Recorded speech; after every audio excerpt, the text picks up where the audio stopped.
Hi, this is Linda Boyle. I'm the Vice Dean for Research at Tandon School of Engineering.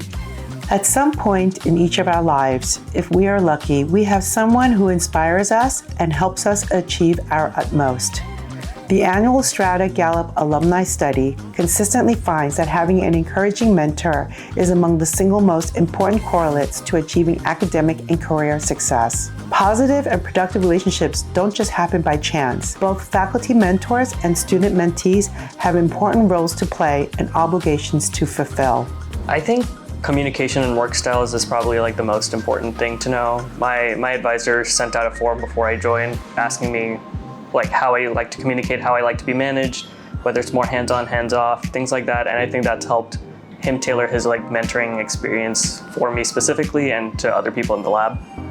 I think they need to know your work style. So some people like some daily or weekly meetings. Some people would prefer more sparse meetings.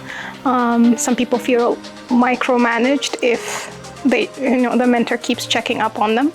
Well, as a mentor, you have to keep in mind that every student is different. So you really need to tailor your advising or mentoring ways according to each student. Ultimately, the success of the mentees is what I'm looking for, right? So I want my mentees to be successful. So it really then is important to make sure that you reach out and connect in ways that are comfortable with each of the mentees. Here at Tandon, you will develop an agreed upon framework for your working relationship. A mentor-mentee agreement is helpful to clarify any potential issues that may arise. This can include how often to meet, research expectations, and how progress will be measured.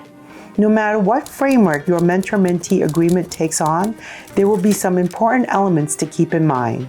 Faculty should be prepared to help identify a viable dissertation project that meets the interests and the goals of the student, guide the direction of the research, provide timely feedback on ideas, proposals, and research results, help support the student's career aspirations, whether it is industry or academia.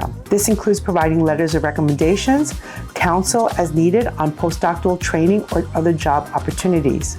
And also to provide opportunities to build a network by introducing students to colleagues or visiting faculty in the field and encouraging attendance at discipline-relevant professional meetings. Of course, a mentee must also be self-directed and be willing to accept recommendations from their mentor. They should also have some autonomy over their research, educational experience, and professional development. For me, there's like a lot of things to like explore and a lot that I didn't know before. So having like a open area to learn and like explore while also having some kind of guidance makes me feel confident to like be able to try new things, but also like know like how to redirect myself to like finding a goal to accomplish. A mentor is there to guide and advise, and it is perfectly acceptable to insist that students be able to clearly articulate their goals and needs, provide sufficient notice for submission of reference letters and other documents, know their program's policies and procedures, accurately record research progress and results, and above all, ask for help when needed. He's been most helpful basically by having a whiteboard that he goes to every time I ask a question. Seeing how he works and analyzes a question on a whiteboard helps me a lot because I can see how he thinks, and he has years and years of experience, so that helps me a lot. All parties involved are expected to practice open and thoughtful communication, adhere to ethical standards of confidentiality, be respectful of each other's time constraints, and treat each other fairly. If a faculty member is no longer able to serve as a mentor because of a scheduled sabbatical or unforeseen circumstance, they must help the student find a suitable replacement as quickly as possible.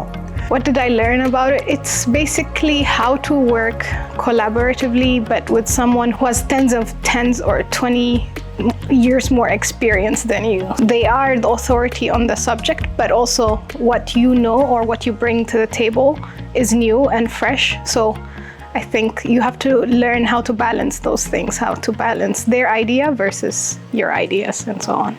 Mentors must be aware of the inherent power balance in the relationship and take care not to exploit it. We can't stress that enough. Forging a great mentor-mentee relationship is a lot of work, but you'll be getting the privilege of making a positive, lifelong impact on someone. Who knows what your students will go on to achieve, and when the world learns about those achievements, we want them to learn about you and Tandon too. So the most satisfying aspect of my mentoring experience is actually seeing my mentees get into their jobs that they want, be successful, and so that's kind of the most satisfying part for me, at least.